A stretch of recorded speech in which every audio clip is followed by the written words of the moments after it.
துணை பொதுச் செயலாளர் மாண்புமிகு அமைச்சர் மு.பி. சாமிநாதன் அவர்களே,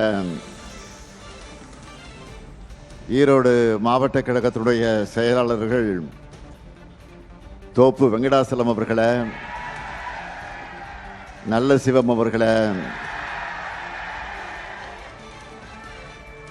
கரூர் மாவட்ட கழகத்துடைய செயலாளர், இந்த மண்டலத்தினுடைய பொறுப்பாளர் அருமை சகோதரர் செந்தில் பாலாஜி அவர்களே,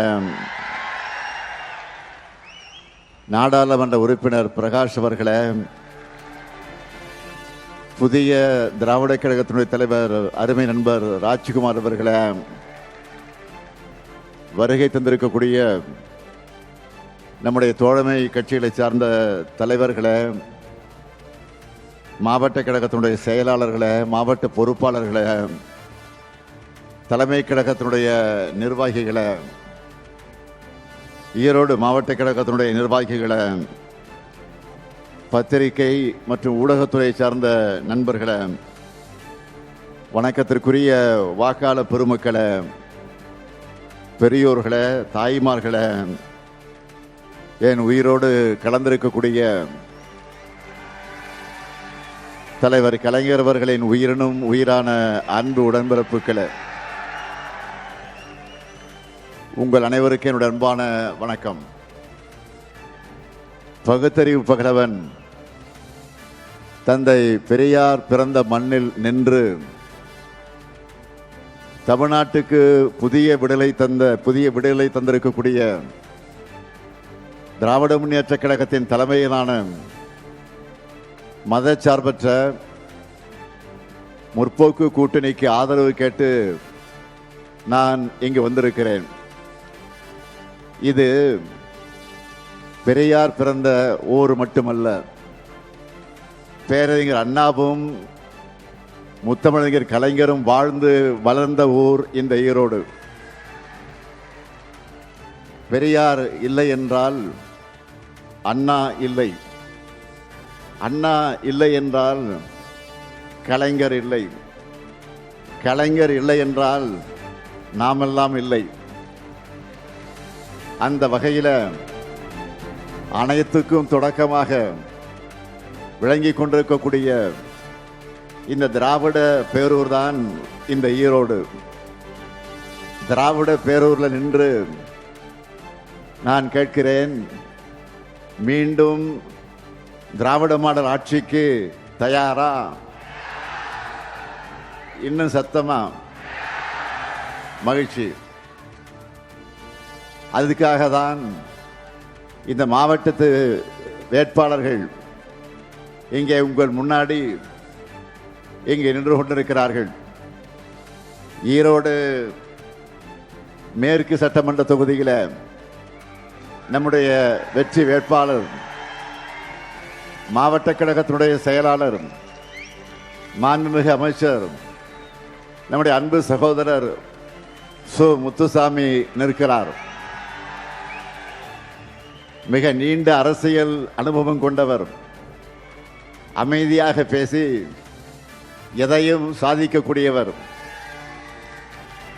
அதே போலவே என்னிடம் பேசி இந்த ஈரோடு மாவட்டத்திற்கு பல்வேறு திட்டங்களை பெற்று செயல்படுத்தி காட்டியவர். எனவே அவருக்கு நீங்களெல்லாம் உதயசூரியன் சின்னத்தில் ஈரோடு மேற்கு தொகுதி மக்கள் உங்களுடைய பொன்னான வாக்குகளை வழங்க வேண்டும் என்று நான் அன்போடு கேட்டுக்கொள்கிறேன். அடுத்து பவானிசாகர் சட்டமன்ற தொகுதியில் நமது வெற்றி வேட்பாளர் இந்திய கம்யூனிஸ்ட் கட்சியை சார்ந்த பி.எல். சுந்தரம் அவர்கள் முன்பே சட்டப்பேரவையில் பணியாற்றி அனுபவம் கொண்டவர். பவானிசாகர் தொகுதி மக்களுக்கு நன்கு அறிமுகமானவர். திரு பி.எல். சுந்தரம் அவர்களுக்கு நீங்கள் எல்லாம் கதிர் அருவாள் சின்னத்தில் உங்களுடைய பொன்னான வாக்குகளை அளிக்க வேண்டும் என்று நான் அன்போடு கேட்டுக்கொள்கிறேன். அடுத்து மொடக்குறிச்சி சட்டமன்ற தொகுதி நமது வெல்லும் வேட்பாளர் மறுமலர்ச்சி திராவிட முன்னேற்றக் கழகத்தை சார்ந்த செந்தில்நாதன் அவர்கள் பொறியியல் பட்டதாரியான இவர் மக்கள் பணிகளை செய்ய களம் காண்கிறார். கூட்டணி கட்சி வேட்பாளராக இருந்தாலும் நம்முடைய வெற்றி சின்னத்தில் இருக்கும் அவருக்கு கழகத்தின் சார்பில் இருக்கக்கூடிய நண்பர்கள் கடுமையா களப்பணி ஆற்றணும். திரு செந்தில்நாதன் அவர்களுக்கு முடக்குறிச்சி மக்கள் உதயசூரியன் சின்னத்தில் உங்களுடைய பொன்னான வாக்குகள் அளிக்க வேண்டும் என்று நான் கேட்டுக்கொள்கிறேன். அடுத்து பெருந்துறை சட்டமன்ற தொகுதி நமது வெல்லும் வேட்பாளர் மாவட்ட பொறுப்பாளர் தோப்பு வெங்கடாசலம் அவர்கள். இவரது பெயரையே பெருந்துறை வெங்கடாசலம் என்று சொல்லும் அளவுக்கு தொகுதி மக்களோட இரண்டரை கலந்தவர் அவர். பெருந்துறை தொகுதி மக்கள் தோப்பு வெங்கடாசலம் அவர்களுக்கு உதயசூரியன் சின்னத்தில் உங்களுடைய வாக்குகளை அளித்து வெற்றி பெற வைக்க வேண்டும் என்று நான் கேட்டுக்கொள்கிறேன். அடுத்து அந்தியூர் சட்டமன்ற தொகுதி நமது வெல்லும் வேட்பாளர் எம் சிவபாலன் அவர்கள் ஒன்றிய கழக செயலாளராக சிறப்பாக செயல்படக்கூடிய ஒரு நல்ல இளைஞர். அந்தியூர் தொகுதி மக்களுக்காக பணியாற்ற உங்களிடம் இருக்கிறார். சிவபாலன் அவர்களுக்கு நீங்கள் எல்லாம் உதயசூரியன் சின்னத்தில் உங்களுடைய பொன்னான வாக்குகள் அளித்து வெற்றி பெற வைக்க வேண்டும் என்று அன்போடு கேட்டுக்கொள்கிறேன். அடுத்து கோபிச்செட்டிப்பாளையம் சட்டமன்ற தொகுதி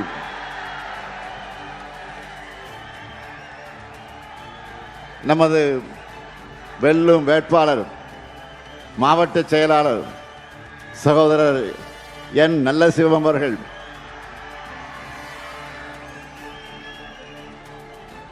நான் இளைஞரணியின் செயலாளராக பொறுப்பேற்று பணியாற்றிய நேரத்தில் இளைஞரணியிலிருந்து கழக பணியை தொடங்கி இன்றைக்கு மாவட்ட செயலாளராக அவர் உயர்ந்திருக்கிறார். தொகுதி மக்களுக்கு நன்றாக பணி செய்ய நல்ல சிவன் நிற்கிறார். அவருக்கு கோபிச்செட்டிப்பாளையத்தினுடைய மக்கள் உதயசூரியன் சின்னத்தில் ஆதரித்து அவரை பெருவாரியான வாக்கு வித்தியாசத்தில் வெற்றி பெற வைக்க வேண்டும். அடுத்து பவானி சட்டமன்ற தொகுதி நமது வெல்லும் வேட்பாளராக கே.ஏ. சந்திரசேகர் அவர்கள் ஒன்றிய செயலாளராக இருந்து கழகத்தை வளர்ப்பவர். இப்போது பவானி தொகுதியை வளர்க்க உங்கள் ஆதரவை கோரி நிற்கிறார். அவரையும் நீங்கள் உதயசூரியன் சின்னத்தில் ஆதரித்து வெற்றி பெற வைக்க வேண்டும் என்று நான் அன்போடு கேட்டுக்கொள்கிறேன். அடுத்து ஈரோடு கிழக்கு சட்டமன்ற தொகுதி மூத்த தலைவர் மறைந்த அண்ணன் EVK.S. இளங்கோவன் அவர்களும் அவருடைய அன்பு மகன் தமிழ் மகன் ஈவேராவும் நின்று வென்ற தொகுதி.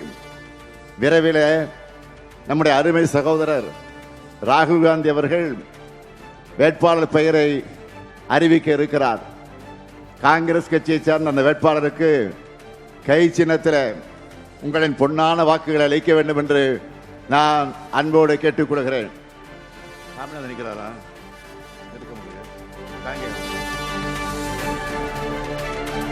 அதே போல நம்முடைய அமைச்சராக இருக்கக்கூடிய சாமிநாதன் அவர்கள் காங்கேயம் தொகுதியிலே உதயசூரியன் சின்னத்தில் இருக்கிறார். அவருக்கு நீங்கள் ஆதரவு தர வேண்டும் என்று நான் கேட்டுக்கொள்கிறேன். இந்த மாவட்டத்தில் இருக்கக்கூடிய 9 வேட்பாளர்கள் அவர்கள் நீங்கள் சட்டமன்றத்திற்கு அனுப்ப தயாராகிவிட்டீர்களா? சத்தமா? நன்றி. உங்களால் உருவாக்கப்பட்ட முத்துவேல் கருணாநிதி ஸ்டாலின் அன்போடும் உரிமையோடும் உங்களிடத்தில் கேட்டுக்கொள்கிறேன். வெற்றி உறுதியா? வெற்றி உறுதியா? இன்னும் சத்தமா? வெற்றி உறுதி. வேட்பாளர்கள் உட்காரலாம். நம்மோட கடந்த 5 வருஷமா நான் நடத்திய ஆட்சியை நீங்கள் எல்லாம் நன்றாக கவனித்திருப்பீர்கள். திராவிட மாடல் என்று சொன்னோம். அது டெவலப்மெண்ட் மாடல். அதுவும் வளர்ச்சி என்பது அனைத்து துறை வளர்ச்சியா, அனைத்து தரப்பு மக்களுக்கான வளர்ச்சியா, அனைத்து மாவட்டங்களுக்கான வளர்ச்சியா இருக்க வேண்டும் என்று திட்டமிட்டு ஒவ்வொரு திட்டத்தையும் நாங்கள் செயல்படுத்திக்கிட்டு இருக்கிறோம். அந்த வகையில் நம்ம ஈரோடு மாவட்டத்திற்கு செய்யப்பட்டிருக்கக்கூடிய திட்டங்கள்ல சிலவற்றை மட்டும்தான் வெறும் தலைப்புச் செய்திகளாக உங்களுக்கு நான் நினைவுபடுத்த விரும்புகிறேன். அதிமுக ஆட்சியில் விவசாயிகளுடைய பல்வேறு போராட்டங்களால் கொண்டு வந்த மேற்கு மண்டல மக்களுடைய கனவு திட்டமான அத்திக்கடவு அவிநாசி திட்டம், அதை முழுமையாக நிறைவேற்றி காட்டிய ஆட்சிதான் நம்முடைய திராவிட மாடல் ஆட்சி. ஆட்சிக்கு வந்த அடுத்த ஆண்டு ஈரோட்டில் மஞ்சள் ஆராய்ச்சி மையத்தை திறந்து வச்சேன். ஈரோடு மக்களுடைய 20 ஆண்டு கால கோரிக்கையை நிறைவேற்ற சிக்கைய நாயக்கர் தனியார் கல்லூரியை அரசு கல்லூரியாக மாற்றி இன்றைக்கு இருக்கிறோம். ஈரோடு மாநகராட்சி பேருந்து நிலையம், அதேபோல் பவானி சாகர் மற்ற அந்தியூர் பகுதியில் அணை கட்டுறதுக்காக நிலம் கொடுத்தவங்களுடைய என்ஜிஓ நிலங்களை நிபந்தனை பட்டாக்களை அயன் பட்டாக்களாக மாற்றி நீண்ட நாள் கோரிக்கையை நிறைவேற்றி தந்தவர்கள் தான் திராவிட மாடல் ஆட்சி. நாட்டுக்காகவும் நாட்டு மக்களுக்காகவும் உழைச்ச தலைவர்களை போற்றி நினைவு சின்னங்கள் அமைச்ச அந்த மரியாதையை செலுத்துறதுல திமுக அரசுக்கு இணையா எந்த அரசையும் நான் சொல்ல முடியாது. அதற்கு எடுத்துக்காட்டு தான் ஜெயராமபுரத்தில் விடுதலை போராட்ட வீரர் பொல்லான் அவர்களுக்கு முழு உருவச்சிலையோடு அரங்கம் கட்டியிருக்கிறோம். அதேபோல் அரச்சலூர் ஓடா நிலையில விடுதலை போராட்ட மாவீரர் தீரன் சின்னமலை அவர்களுக்கு குதிரை மேல் அமர்ந்துள்ள வெண்கல சிலையை அமைச்சிருக்கிறோம். முழுக்கந்துறையில் உத்தம தியாகி ஐயா MA ஈஸ்வரன் அவர்களுக்கு முழு உருவ சிலையோடு அரங்கத்தை திறந்து வைத்திருக்கிறோம். சித்தோடு ஆவின் வளாகத்தில் பால் வளர்த்த தந்தையாக விளங்கிய SK பரமசிவம் அவர்களுக்கு முழு உருவ சிலையை திறந்து வச்சிருக்கிறோம். அட்டவணை பிடாரியூர்ல விடுதலை போராட்ட வீரர் குடிகாத்த குமரன் அவர்களுக்கு முழு உருவச்சிலையோட அரங்கம் அமைச்சு அதை கட்டி வைத்திருக்கிறோம். அந்தியூர்ல அரசு கலை மற்றும் அறிவியல் கல்லூரியை தொடங்கி இருக்கிறோம். தாளவாடியில் அரசு மற்றும் கலை மற்றும் கல்லூரியை தொடங்கி இருக்கிறோம். ஈரோடு, சத்தியமங்கலம் மற்றும் கோபிச்செட்டிப்பாளையத்தில் அறிவுசார் மையங்களை அமைக்கவிருக்கிறோம். பேரூராட்சிகள் சார்பில் 70 பூங்காக்கள் அமைச்சிருக்கிறோம். ஈரோட்டில் மாவட்ட ஆட்சியர் அலுவலகம் கூடுதல் கட்டடம், அரசு மருத்துவமனை கட்டடம், மத்திய பேருந்து நிலையத்தில் வணிக வளாகம், தனி மார்க்கெட், காளை மாடு சில வணிக வளாகம், கால்நடை மருத்துவமனை, வஉசி பூங்கா மைதானத்தில் செயற்கை இழை ஓடுதலாம், அரசினர் பொறியியல் கல்லூரியில் உள் விளையாட்டு அரங்கம், சித்தோடு ஒழுங்குமுறை விற்பனை கூடம், முடக்குறிச்சி கூட்டு குடிநீர் திட்டம், பெருந்துறை கூட்டு குடிநீர் திட்டம், சென்னிமலை கூட்டு குடிநீர் திட்டம், சென்னிமலை சுப்பிரமணிய சுவாமி திருக்கோயில் மலைப்பாதை தார் சாலையாக ஆக்கியிருக்கிறோம். அடிவாரத்தில் பேருந்து காத்திருப்பு கூடம், இப்படி பலவற்றை அமைச்சிருக்கிறோம்.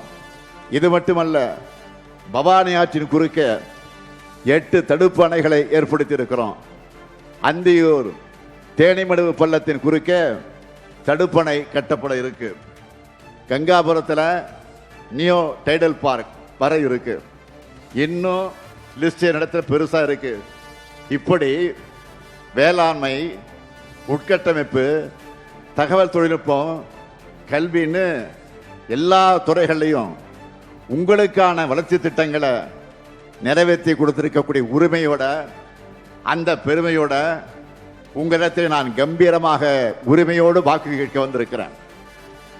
நம்ம எதிர்த்து வாக்கு கேட்கிறவங்க நாம என்ன செஞ்சோம் என்று மக்களுக்கு என கேட்கிறாங்களா, அதை சொல்லி கேட்கிறாங்களா? அதை பார்க்கும்போது கேட்கும்போது நமக்கு சிரிப்பாக தான் இருக்கு. கேள்வி கேட்பவர்களுக்கு நான் தெம்போடு சொல்றேன், தமிழ்நாடு முழுக்க எங்க திட்டங்களால பயனடையக்கூடிய பயனாளிகள் வீட்டுக்கு ஒருத்தராவது நிச்சயம் இருக்காங்க. அவங்க சொல்வாங்க, உங்களுக்கு இந்த திராவிட மாடல் அரசு என்ன செஞ்சது என்று ஒவ்வொரு திட்டத்தையும் உன்னிப்பாக கவனித்து எல்லாருக்கும் திட்டங்களை நிறைவேற்றிட்டு இருக்கிறோம். சுருக்கமா சிலதை மட்டும் நான் சொல்ல விரும்புகிறேன். 1,31,00,000 மகளிருக்கு மாதந்தோறும் 1000 ரூபாய் உரிமை தொகை. மகளிருக்கு கட்டணமில்லா விடியல் பயண திட்டம். கல்லூரி மாணவியருக்கு மாதந்தோறும் 1000 ரூபாய் வழங்கக்கூடிய புதுமை பெண் திட்டம். அதேபோல் மாணவர்களுக்கு தமிழ் புதல்வன் திட்டம். மகளிர் பாதுகாப்பாக தங்குவதற்கு தோழி விடுதிகள்.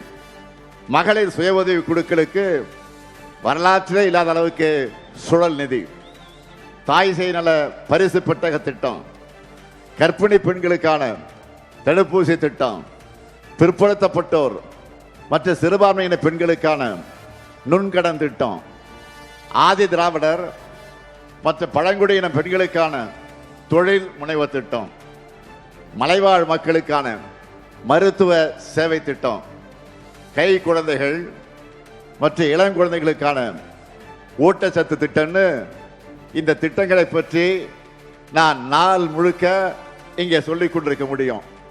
அதனால்தான் நான் போற இடத்திலெல்லாம் தாய்மார்கள், சகோதரிகள், மாணவிகள், இளைஞர்கள்னு எல்லாரும் கூடி அளவில்லா அன்போடு வரவேற்கிறாங்க. குடும்பத்தில் ஒருத்தராக நினைச்சு பாசத்தை பொழிகிறாங்க. மகளிர் சிறந்து விளங்கினா அவங்களுடைய குடும்பம் மட்டுமல்ல, ஒட்டுமொத்த சமூகமும் சிறந்து விளங்கும் என மகளிருடைய உயர்வுக்கு, பொருளாதார சுதந்திரத்துக்கும் நாம எடுத்திருக்கக்கூடிய முன்னெடுப்புகள் பல மாநிலங்களுக்கு வழிகாட்டியாக இருக்க போகுது. உரிமை தொகை, விடியல் பயணம், புதுமை பெண், தோழி விடுதி மட்டுமல்ல, பெண்கள் பேர்ல பதியப்படுகிற ரெஜிஸ்டர் பண்ணக்கூடிய சொத்துக்களுக்காக பதிவு கட்டணத்தில் 1 விழுக்காடு குறைச்சிருக்கிறோம். அதேபோல் நகர்ப்புற வாழ்விட மேம்பாட்டு வாரியத்தோட சார்பில் புதுசா வீடுகளை ஒதுக்கும் போது அந்த குடும்பத்தோட பெண்கள் பேர்ல தான் வீடுகளை ஒதுக்கீடு இன்றைக்கு செய்து கொண்டிருக்கிறோம். அதேபோல் குழந்தை திருமணம், குழந்தை பாலியல் வன்கொடுமை, குடும்ப வன்முறை உள்ளிட்ட பிரச்சனைகளுக்கு தீர்வு காண பாலின வள மையங்களை உருவாக்கி இருக்கிறோம்.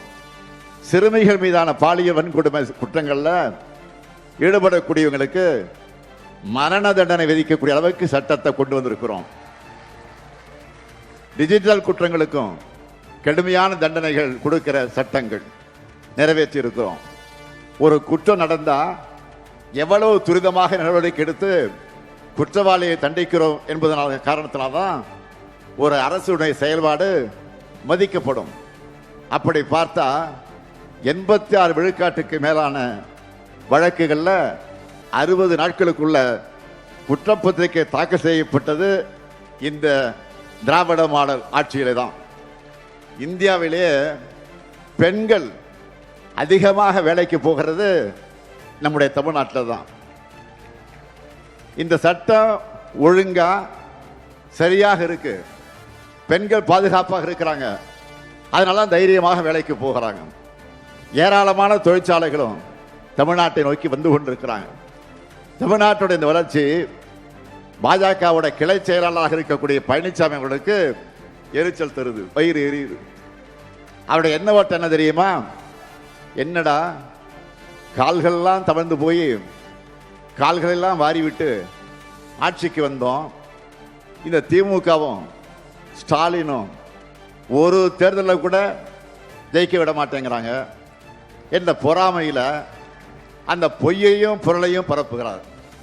பெண்கள் பாதுகாப்பை பற்றி பேசுவதற்கு பழனிசாமிக்கு அருகதை இருக்கா? திமுகவோட பொல்லாத ஆட்சிக்கு இன்றைக்கு எத்தனையோ உதாரணங்கள் இன்றைக்கு சொல்லிக்கிட்டு இருக்கிறாங்க. ஆனால் அதிமுக பொல்லாத ஆட்சிக்கு பொள்ளாட்சியே சாட்சின்னு ஒட்டுமொத்த தமிழ்நாடும் சொல்லிச்ச. அண்ணா அடிக்காதீங்க அண்ணா, வலிக்குதுன்னு அப்பாவி பெண்கள் கண்ணீரோடு கதறினாங்களே, இப்பவும் நம்முடைய காதுகளில் அது ஒலிச்சுக்கிட்டு இருக்கு. அந்த கதறல் கூட பழனிசாமியோட மனசாட்சியை உழுக்கலையா? பொள்ளாச்சி வழக்கில் எப்படிப்பட்ட நாடகங்களை எல்லாம் நடத்தினார் பழனிசாமி. முதல்ல வழக்கு போடாமல் இழுத்தடிச்சார், பிறகு சம்பந்தப்பட்ட குற்றவாளிகளை தப்பிக்க விட்டார், பாதிக்கப்பட்ட பெண்களுடைய பெயர்களை பொதுவெளியிலே சொல்லி மிரட்டல் விடுத்தாங்க. ஆனா அந்த வழக்கையும் முறையாக நடத்தி குற்றவாளிகளுக்கு ஆயுள் தண்டனை வாங்கி தந்து 85 லட்சம் ரூபாய் இழப்பீட்டையும் இன்றைக்கு வாங்கி தந்த ஆட்சிதான் திராவிட மாடல் ஆட்சி. பொள்ளாச்சி வழக்கு மட்டுமா? ஒரு பெண் எஸ்பிக்கு பாலியல் தொல்லை யார் கொடுத்தார்? டிஜிபிஏ கொடுத்திருக்கிறார். அதை பாதுகாத்தது யார்? இப்போ எதிர்க்கட்சி தலைவராக அன்றைக்கு முதலமைச்சராக இருந்த பழனிசாமி தானே. அந்த பெண் எஸ்பியை வழிமறிச்சு ஒரு டிஜிபியே மிரட்டினது பழனிசாமி ஆட்சியில் தானே. இந்த வழக்கில் கூட தண்டனை வாங்கி கொடுத்தது நம்ம ஆட்சியில் தான். இதெல்லாம் மட்டுமல்ல, பெண்களுக்கு எதிரான குற்றங்களும் அதிமுக ஆட்சிகளுக்கும் பெரிய ஹிஸ்டரியே இருக்கு. தருமபுரியில பேருந்துல 3 மாணவிகள் எரிக்கப்பட்டாங்களே, பெண் ஐஏஎஸ் மீது ஆசிட் பீச்சின்னு பெண்களுக்கு எதிராக அதிமுக செஞ்சிருக்கக்கூடிய படுபாதகங்களை பெரிய லிஸ்டே போடலாம். ஆனா பெண்களுக்கு எதிரான குற்றங்களுக்கு மரண தண்டனை கொடுக்கும் அளவுக்கு சட்டங்களை நிறைவேற்றி இருக்கக்கூடிய நம்முடைய ஆட்சிதான் திராவிட மாடல் அரசு. பெண்களுடைய பாதுகாப்பு கேள்விக்குறியானது பழனிசாமி ஆட்சியில். பெண்களை பாதுகாத்து கல்லூரிகளுக்கும் வேலைகளுக்கும் அனுப்பி வச்சு தலைநிமிர வச்சு உற்றத்தோடாக இருக்கிறது திராவிட மாடல் ஆட்சி தான். இந்த உண்மைகளை எல்லாம் பொய் செய்திகளையும் அவதூறுகளையும் பரப்பி மறைக்கலாம், திசை திருப்பலாம் என்று கருதி பாஜகவோட என்டி ஆட்சியை கொண்டு வந்து தமிழ்நாட்டை கபலீகரம் செஞ்சிடலான்னு கற்பனை கோட்டைகளை இன்றைக்கு அவர் உலா வந்து கொண்டிருக்கிறார். தன்னுடைய அரசோட சாதனைகளை சொல்ல பழனிசாமி கிட்ட எதுவும் இல்லை. தமிழ்நாட்டுக்கு எலெக்ஷன் டூர் வர வந்து கொண்டிருக்கக்கூடிய பிரதமர்கிட்டையும் எதுவும் கிடையாது. சாதனைன்னு சொல்லிக்கலாம்னு நினைச்சா என்ன சொல்லலாம்? மதுரை எய்ம்ஸ் செங்கல் செங்கலா கட்டிக்கிட்டு இருக்கிறாங்க, அதுதான் சாதனை. அவங்க கிட்ட சாதனை லிஸ்டே இல்லை. ஆனா நம்ம கிட்ட துரோக லிஸ்ட் இருக்கு, அவங்களுடைய துரோக லிஸ்ட் இருக்கு. சொல்லட்டுமா? நீட் துரோகம், மெட்ரோ ரயில் திட்டங்களை தராம துரோகம், 100 நாள் வேலை திட்டத்தை ஒழிச்ச துரோகம், சிறுபான்மையினருக்கு சிஏஏ சட்டம் கொண்டு வந்த துரோகம், விவசாயிகளுக்கு வேளாண் சட்ட துரோகம், அமெரிக்க வரி விதிப்பால நெசவாளர்களை காப்பாற்ற தவறிய துரோகம், மேற்காசிய போர்ல சிறு குறு நடுத்தர தொழில் நிறுவனங்களை முடங்க வச்சிருக்கக்கூடிய துரோகம், இந்தி மொழியை திணிக்க நம்ம குழந்தைகளுக்கு வந்து சேர வேண்டிய கல்வி நிதியை தராத துரோகம், ஜிஎஸ்டி இழப்பீடு அந்த துரோகம், மாநில உரிமைகளை பறிக்கிற துரோகம்னு இப்படி துரோகங்களின் முழு உருவமாக இருப்பதுதான் பழனிசாமியும் அவருடைய கூட்டாளிகளும் பாஜகவும். குற்றங்களுக்கு மேல் குற்றங்கள் செஞ்சுட்டு தமிழ்நாட்டு மக்கள் முன்னாடி குற்றவாளி கூண்டில் வந்து நின்றுகிட்டு நிற்பது யார்? என்டிஏ கூட்டாளிகள். மதச்சார்பற்ற முற்போக்கு கூட்டணி அமைச்சோம். இங்க அண்ணன் முத்தரசன் வந்திருக்கிறாரு. கொள்கை மாறாம இன்றைக்கு நாங்கள் பயணம் செஞ்சுக்கிட்டு இருக்கிறோம். எப்படிப்பட்ட பயணம்?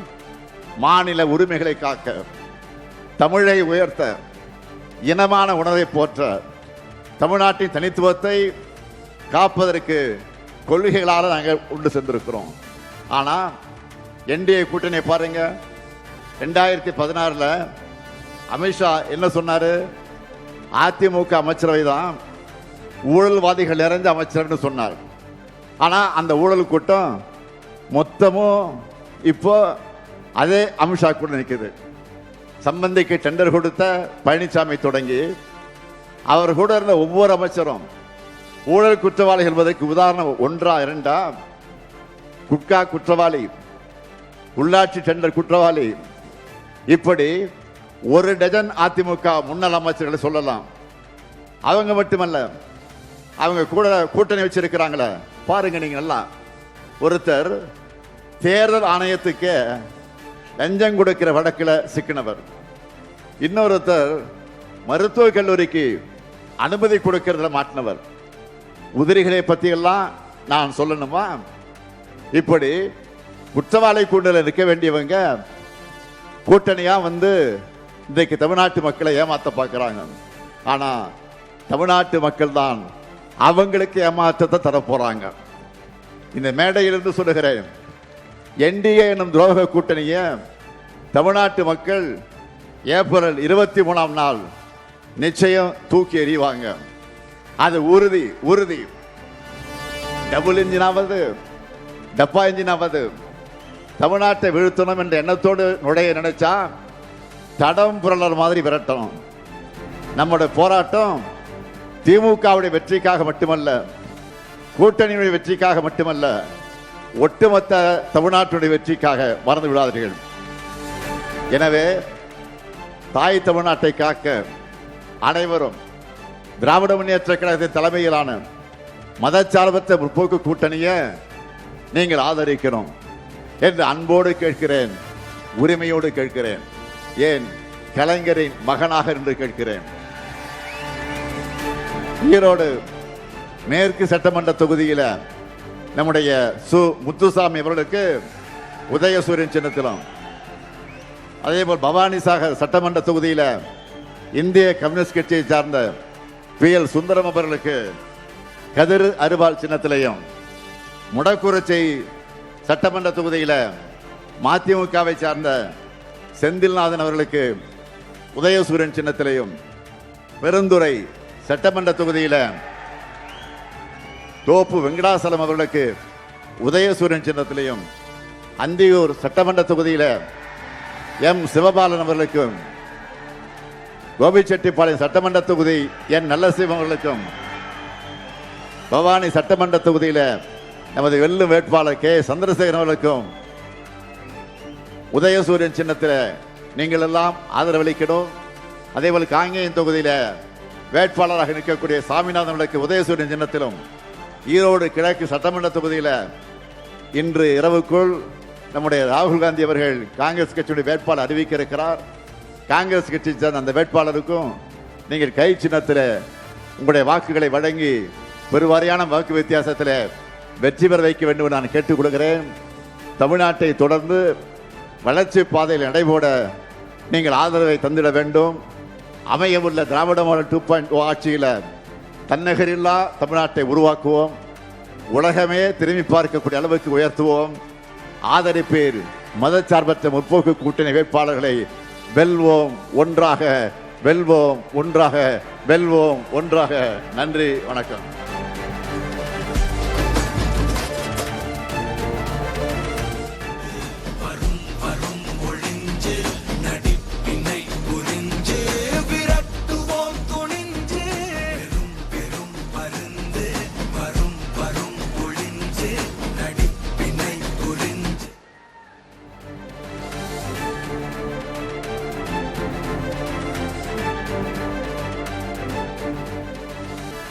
ஈரோட்டில் வேட்பாளர்களை அறிமுகம் செய்து பரப்புரையில் ஈடுபட்டார் திமுக தலைவரும் முதல்வருமான மு.க. ஸ்டாலின்.